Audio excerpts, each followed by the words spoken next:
নমস্কার, কেমন আছেন সবাই? গৃহবধূ একটি ব্লগে আপনাদের আরও একবার স্বাগত জানাই। আজকের দিনটি হলো বৃহস্পতিবার, সকাল এখন 6টা মতন বাজে। চারিদিকে কিভাবে কুয়াশা পড়েছে দেখুন, কিচ্ছু দেখা যাচ্ছে না দূরের জিনিসগুলো, বলুন।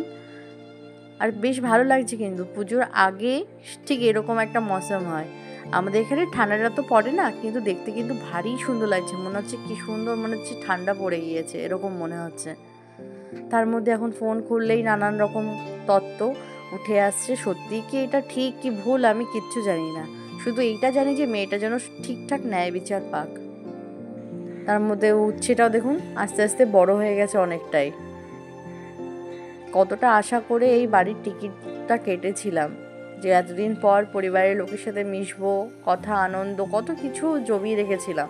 কিন্তু ধীরে ধীরে যে মেয়েটার বিচার না পাওয়াতে কেমন যেন একটু মনটা যেন কেমন যেন হয়ে উঠছে। সত্যিই তো, এই মেয়েদেরকে একটু নিরাপত্তা নেই এখানে। এই মেয়েরা যে স্বাধীনভাবে সত্যিই কি কলকাতায় আর কোনোদিন এরকম ঠিকঠাকভাবে ঘুরতে পারবে না? কতটা অবাক লাগে বলুন।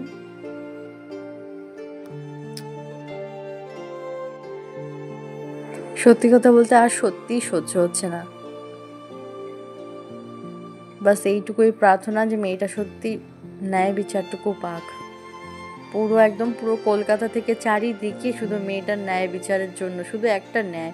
আমার তো মনে হচ্ছে যারা একদম সামনেই রয়েছে কিন্তু তাদের ধরছে না, এরকমই মনে হচ্ছে, জানেন তো। আমাদের গোয়াতে ক্রাইম সব জায়গায় হয়, কোনো এমন দেশ নেই যেখানে ক্রাইমটা হয় না। আমাদের এখানে কোনো একটা ক্রাইম হলে সেটাকে খুব ডিপলি, মানে খুব খুব তাড়াতাড়ি রিকভার করার চেষ্টা করে। প্রচণ্ড প্রচণ্ড কেয়ার, মানে খুব কেয়ার করে এই জিনিসটা নিয়ে। এই জন্য ভালো লাগে, জানেন তো। এখানে অবশ্য একটা দিনের স্ট্রাইক রেখেছিলেন, সব ডাক্তারখানা সব জায়গায় বন্ধই ছিল এই একটা দিনের জন্য। চলুন, প্রায় সময় হয়ে গেল, বাবুকে এবার উঠিয়ে ওকে রেডি করে স্কুলে দিতে যাব। তার মধ্যে গাছগুলো কি সুন্দর বেড়ে উঠেছে। এই কটা দিন বেশ সুন্দরভাবে বৃষ্টি হয়েছে, জানেন তো। তার জন্য একদম গাছ ফুল সব একদম ভরে পরিপূর্ণ হয়ে উঠেছে। চলুন, বাবুকে একটু দিয়ে আসবো, দিয়ে এসে একটুখানি ভাবছি ব্রেকফাস্ট বানিয়ে নেব। এই যে একটুখানি ছোলা আর বাদাম ভিজিয়ে রেখেছিলাম, একটু সুইট কর্ন দিয়ে আমি একটু বয়েলিংয়ে বসাবো। এটা বেশ একটুখানি স্যালাড, আর এই যে ছোলা ভিজানো জল, যে সারা রাত ছোলা ভিজানো যে জলটা ছিল, এটা গাছে গাছে দিয়ে দিলাম। এতে একটু ভালো, যদি গাছগুলো একটু প্রোটিন পায়। চলুন, এবার এটা সিদ্ধ বসাতে দেব। নাস্তা প্রায় হয়ে গেছে, হাজব্যান্ড চলে গেছে কাজে, আমার ছেলে তো স্কুলে। আর এখন জিও মার্ট থেকে অর্ডার আসলো, তাই এখন বের করে সব এক একটা করে দেখব। পর্দাগুলো সবে ধুয়েছি, ধুয়ে আমার ছেলেটা এরকম নিচে রেখে চলে গেছে। চলুন এবার এটা খুলে দেখি কী কী আসলো। নতুন নতুন প্যাকেজিং, কখনো অন্যরকম কখনো একরকম থাকেই না। কখনো কার্টুনে দিয়ে যায়, কখনো কীরকম কীরকম করে প্যাকেজিং করে। চলুন, একটা ফুলকপি অর্ডার করেছি, এটা 29 টাকা মতন পড়েছে। আর এটা এটা এই দেখুন, এটা এত সুন্দর, কি সুন্দর সফট, জানেন তো। 24 টাকা পড়েছে। এইটা ওয়াইপসটা, মানে আপনার টিস্যুটা, এটা কি জিনিসটা আছে, সুইট কর্ন আরেকটা নিয়ে নিলাম। আর দেখি এক এক করে বের তো করি। এর মধ্যে কি আছে, এর মধ্যে মনে হয়, দাঁড়ান একটু খুলে দেখছি। এর মধ্যে একটুখানি রয়েছে বিনস, আর একটু রয়েছে ভেন্ডি আর শসা। এইটুকুই।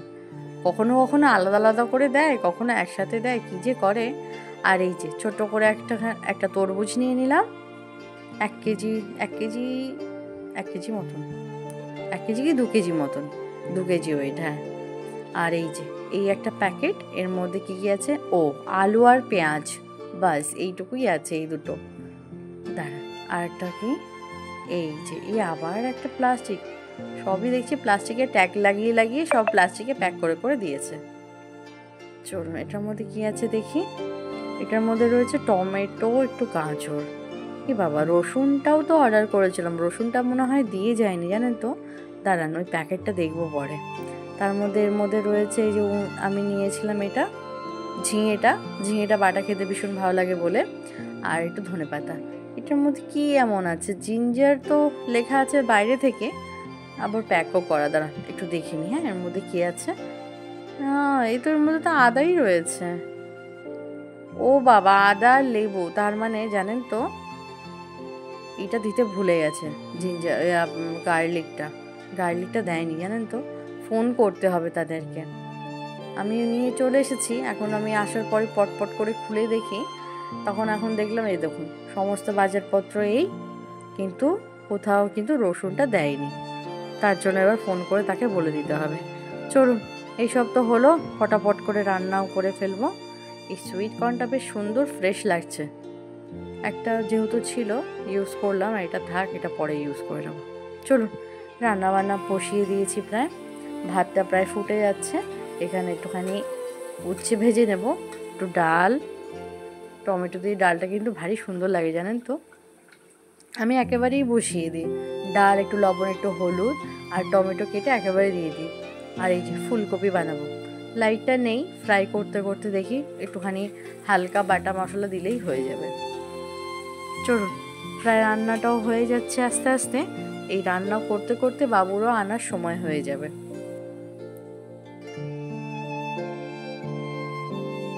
আজ অনেকটা দিন পর এখানে একটা লাল জবা ফুটেছে, দেখুন এই যে কি সুন্দর লাগছে না বলুন। এখন এখানে কয়েকটা কড়িয়ে এসেছে, বেশ সুন্দর, বেশ লাল। দাঁড়ান, এই দেখুন, দেখেছেন কি সুন্দর না বলুন, বেশ ভালো লাগছে। কিন্তু এখন তো গরম গরম পড়ছে, আবার এখানে তো শীতটা পড়বে না, তার মধ্যে ফুলগুলো আবার কি সুন্দর করে উঠছে দেখুন। এই দেখুন, এই আর একটা আছে, এটা কালকে মনে হয় ফুটবে। যাক ভালো। চলুন, এবার বাবুকে দেখুন, তার মধ্যে বাবু এইদিকে চারিদিকে খেলনা এটা ওটা সব ছড়িয়ে রেখেছে, এই জিনিসগুলো এবার গোছাতে হবে। ছেলেকে নিয়ে চলে এসেছি, এই যে রাস্তাটা, এই জায়গাটা এতটা সুন্দর লাগে, এখানে আবার কনস্ট্রাকশনের কাজ চলছে। আর এই যে আমাদের রোড, আজকে রোডটা দেখেছেন কিভাবে। আর এই যে এখান থেকে জায়গাটা কিন্তু ভীষণ ভালো লাগছে। আর একদিন না আপনাদের ভালো করে দেখাবো, এদিকে ছেলেকে ধরে রয়েছে, এদিকে আপনাদের দেখাচ্ছি। চলুন, এবার এদিক দিয়ে বাঁ দিকটা নেব, সামনেই আমাদের বিল্ডিং। আমি পেছন সাইডটা থেকে আসি, কারণ এই দিকটা মানে রাস্তাটা একদম লেভেল, আর সামনের দিকটা প্রচণ্ড উঁচু। ওই উঠতে উঠতে না ভীষণ কষ্ট হয়, যেতে কোনো কষ্ট নেই, উঠতেই যত কষ্ট। এই যে আমার ছোটো ছানাটাকে নিয়ে চলে এসেছি, ও অনেকটা রাস্তা হেঁটে হেঁটেই এসছে। এখন ভাবছি এই তিনতলা, যখন আমাদের তো ঘরটা তিনতলায়, এই যে এই বিল্ডিংটা হচ্ছে আমাদের, আমরা তিনতলায় থাকি। এই বাবুকে নিয়ে এখন যদি ওঠার জন্য বলে তাহলে হয়ে গেল সমস্যা। চলুন, গেটটা খুলে এবার ভেতরে যাই, আবার জিদ করলে আবার সেখান থেকে কোলে নিয়ে যেতে হবে, অনেকটা হেঁটে হেঁটে এসেছে। ওর বাবা থাকলে ওর বাবাই নিয়ে আসে, এখন ওর বাবা এখানে নেই। কতগুলো গাড়ি এদিক ওদিক পার্ক করা। তার মধ্যে আপনাদের একটা জিনিস দেখাই, ওর বাবার হাতে এই বেডটা বানিয়েছে। আমাদের তো বেডটা বেশ ছোট, দুজনের জন্য ঠিক ছিল, এখন বাবুর এক কাটা জায়গা লাগে, তাই জন্য এই মানে বেশ সুন্দর করে একটা বড় বেড বানিয়েছে। চলুন, 6-7 বেড যাকে বলে ওটা, এই যে চালু হয়ে গেছে, ও এখনই ওকে কোলে তোলো। বাবা সত্যি এক তো গরম, তার মধ্যে এই যে একে কোলে তুলে তুলে নিয়ে যাওয়া কমটিখানি। তখন আবার বুঝিয়ে বললাম, বাবু আর পারছি না মা, তখন আবার বুঝে গেল। এই যে একটুখানি কিছুটা রাস্তা হেঁটে হেঁটে গেল, মুখটা ভারী ছিল কিন্তু তাও তো গেছে, এটাই অনেক। চলুন, বাড়িতে পৌঁছে গেছি, এবার গিয়ে দরজাটা খুলবো। তার মধ্যে যে ছোট একটা প্লান্ট কি সুন্দর বেড়ে উঠেছে দেখুন, ভালোই লাগছে কিন্তু। চলুন, বাড়ি চলে এসেছি প্রায়, এবার দরজাটা বন্ধ করে এবার ওকে পুরো গা হাত পা ধুয়ে স্নান টান করিয়ে ভালো করে খাইয়ে টাইয়ে দিই, একটু রিল্যাক্স হয়ে যাক। এসেই সঙ্গে সঙ্গে জামা খোলো, প্যান্ট খোলো, সব কিছু। তার মধ্যে পাখিটা দেখুন খাওয়াতে খাওয়াতে কি সুন্দর লাগছে বলুন। ওই দেখুন কি করছে জানেন, ওই আমার ঘাস বলেছিলাম না, যে ঘাসগুলো লাগিয়েছিলাম, ছোট ছোট দুব্বগুলো কেটে নিয়ে যাচ্ছে বাসার জন্য। এখন বিকেল 7টা মতন বাজে, চারিদিকে টুকটুক করে আলো জ্বলছে, কি ভালোই না লাগছে বলুন। মেঘলা আকাশ, টুকটাক করে সব জায়গায় সবার ঘরের লাইটগুলো জ্বলে উঠেছে, দেখতেও কিন্তু ভারী সুন্দর লাগছে বলুন। সে আমরা টিভিতে যেমন কার্টুনের ঘরগুলো দেখতাম, ঠিক ওরকমই লাগছে। চলুন, আজকে তবে ভিডিওটা এইটুকুই। ভালো লাগলে অবশ্যই করে লাইক এন্ড সাবস্ক্রাইব করে দেবেন আর জানাবেন কেমন হয়েছে ভিডিওটা। ভালো থাকবেন, সুস্থ থাকবেন, সাবধানে থাকবেন। দেখা হচ্ছে খুব শীঘ্রই নতুন একটি ব্লগে। ধন্যবাদ সবাইকে।